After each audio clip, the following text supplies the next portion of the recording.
একজন মেয়ে খুবই খোলামেলা স্বভাবের। সে একটা ছেলের হাত ধরে নিজের শরীরে রাখে এবং তাকে ছোট একটা বনের দিকে যাওয়ার প্রস্তাব দেয়। ছেলেটির হৃদয় দ্রুত ধাক্কা দিতে থাকে। তারা একসাথে সেই বনের দিকে হাঁটতে থাকে। যখন তাদের মধ্যে পরিস্থিতি উত্তপ্ত হয়ে ওঠে, হঠাৎ কিছু ছোট ছোট প্রাণী তাদের দেখতে চলে আসে। আশেপাশে অনেক কৌতূহলী চোখ তাদের দিকে তাকিয়ে থাকে, আর এতে ছেলেটির উত্তেজনা আরও বেড়ে যায়। কিন্তু হঠাৎ মেয়েটি ছেলেটিকে জোরে ধাক্কা দিয়ে ফেলে দেয়। এরপর বনের ভেতর থেকে ছেলের করুণ চিৎকার ভেসে আসে। পাশ দিয়ে যাওয়া এক মধ্যবয়স্ক লোক এটা শুনে হাসতে হাসতে মাথা নাড়ায়, বলে, এই তরুণরা আসলে মজা করতে জানে। মেয়েটির নাম জেনি। সে স্কুলের সবচেয়ে সুন্দর মেয়ে। তার চেহারা অপরূপ আর শরীর বেশ আকর্ষণীয়। একদিন জেনি তার ঘনিষ্ঠ বান্ধবীর সঙ্গে বাইরে যায়। সেই দিন জেনি এক ব্যান্ডের প্রধান গায়ককে দেখেই তার প্রতি দুর্বল হয়ে পড়ে এবং ঠিক করে যে কোনোভাবেই হোক সেই ছেলেটিকে আপন করে নেবে। ব্যান্ডের গায়কও জেনির সৌন্দর্য মুগ্ধ হয়ে বারবার তার দিকে তাকিয়ে ফ্লার্ট করতে থাকে। কিন্তু হঠাৎ সেই ক্লাবে অদ্ভুতভাবে আগুন ধরে যায় এবং চারপাশে আতঙ্ক ছড়িয়ে পড়ে। জেনির বান্ধবী তাকে ধরে দৌড়াতে শুরু করে। ক্লাবের বাইরে এসে তাদের সেই ব্যান্ডের প্রধান গায়কের সঙ্গে দেখা হয়।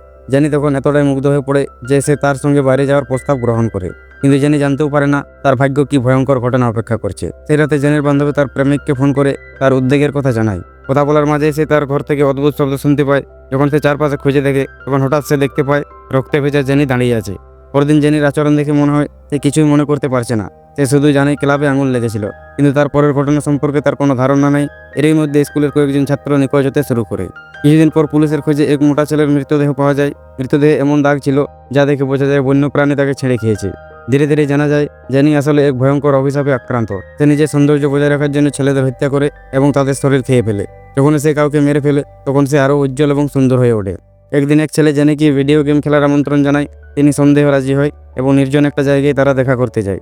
সেই জায়গাটি ছিল বেশ অন্ধকার, যেখানে কোনো লাইট ছিল না, শুধু মোমবাতির আলো জ্বলছিল। ছেলেটি প্রথমে ভাবছিল এটা একটু রোমান্টিক পরিবেশ। হঠাৎ মাটির নিচ থেকে ইঁদুরের দল উঠে আসে, আর তখনই ছেলেটি বুঝতে পারে কিছু একটা অস্বাভাবিক হতে চলেছে।